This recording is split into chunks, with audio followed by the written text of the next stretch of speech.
हर देवता का सेवा करना ही पूजन करना है और उत्तम कार्य करना, सतव्रत में रहते हुए सत धर्म का पालन करना और सत्संग करना, ये यज्ञ है। और यह यज्ञ करने से ही पवित्र होता है और पवित्र होने से परमात्मा की प्राप्ति होता है। और बाकी बात जो कर्म है, लोगों का ध्येय है कि जंगल में जाके तप करते हैं तो भगवान का दर्शन होता है। तो बहुतों ने दर्शन किया है भगवान का, लेकिन परमात्मा का दर्शन नहीं किया है, वो माया का दर्शन किया है। और माया का दर्शन करने से किसी भी व्यक्ति का परम कल्याण नहीं हुआ है जब तक वो सत्संग नहीं किया है, संतों के शरण में नहीं गया है। ऐसे बहुत सा राक्षस आदि है कि जो कि जाकर के किसी संतों के शरण में नहीं गया है और जाकर तप किया है और बहुत ब्रह्मा विष्णु महेश आदि देवताओं को दर्शन किए हैं, प्राप्त किए हैं, लेकिन उसका उत्तम आचरण नहीं है। जो सत्संग करता है उसका उत्तम आचरण होता है, चरित्रवान होते हैं, वही सदाचार में तत्पर रहते हैं और सदाचारी ही संसार में श्रेष्ठ माने गए हैं। चाहे जो भी सदाचारी है, वो व्यक्ति का संसार में इतना रोशन है कि कहने की बात नहीं। और सारे तप किया है, लेकिन वो तप करने से क्या होगा? उत्तम उसका चरित्र नहीं है। आप देखेंगे कितना क्रूति और कितना अनीति कर्म किया है कि कहने की बात नहीं। कंस ले लीजिए, रावण ले लीजिए, हिरणाक्ष ले लीजिए, हिरण्यकशिपु ले लीजिए, लेकिन उसी का बेटा प्रहलाद है, सत्संग किया था, संतों के शरण में आया था, मां के पेट से ही सत्संग किया था। तो कहीं बता दे कि प्रहलाद का जो है चरित्र गंदा है? इतना पवित्र चरित्र है कि जिसका मतलब ही नहीं है।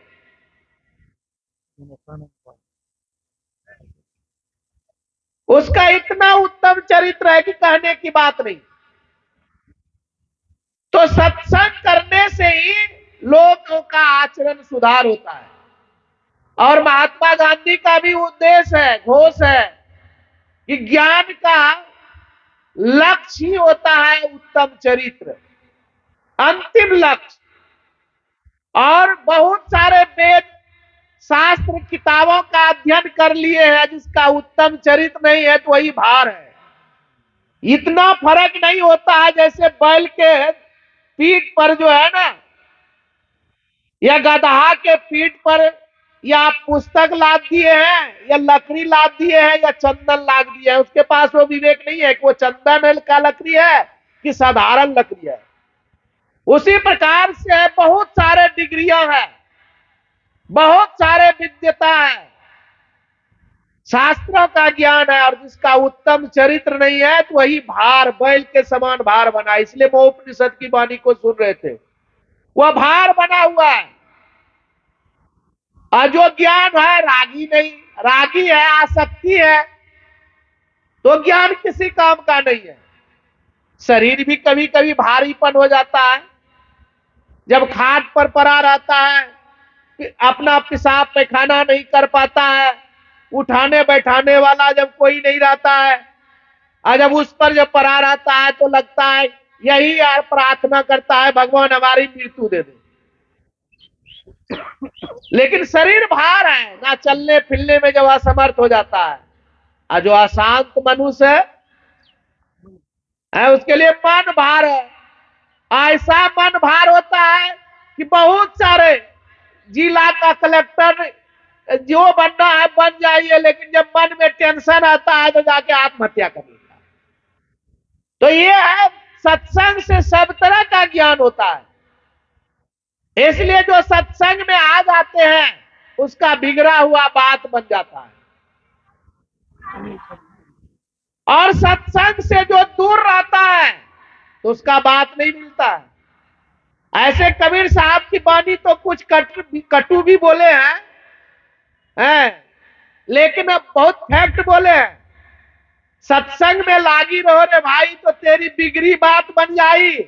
अगर सत्संग छोड़ करके लगिएगा तो क्या होगा जानते हैं? धन दौलत माल खजाना बधिया बैल चराई।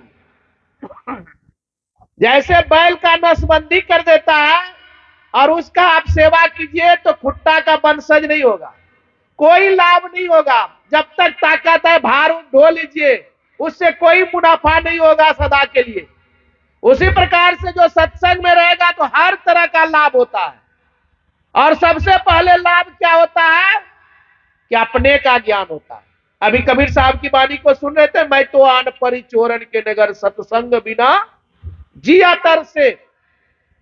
सत्संग के बिना जिया तरस रहा है, ललायित हो रहा है। और वो सत्य क्या है? सत्य जो बिन से नहीं। हम संसार में जितना चीज देख रहे हैं सत्य देख रहे हैं। इसलिए गुरु महाराज की वाणी को हम लोग अभी श्रवण कर रहे थे। नित्य प्रति सत्संग कर ले प्यारा, तेरा कार्य सरे सारा। सारा काम बन जाएगा। ऐसा कोई ऐसा काम नहीं है जो सत्संग से नहीं बनता है। इसलिए सत्संग जो करता है और सदा से जो करते आ रहे हैं, जो कर रहा है, उसको सब तरह का है। और सत्संग से क्या नहीं मिलता है? गोस्वामी जी ने कहा सब कुछ मिल जाता है। मति की रति गति भूति भलाई, जो जानब सत्संग प्रभाव। लोग कहूं वेदन आना उपाऊ। और सब बाबा लोग हैं, आप लोग सुने समझे और जीवन में उतारे तो परम कल्याण होगा। बोलिए श्री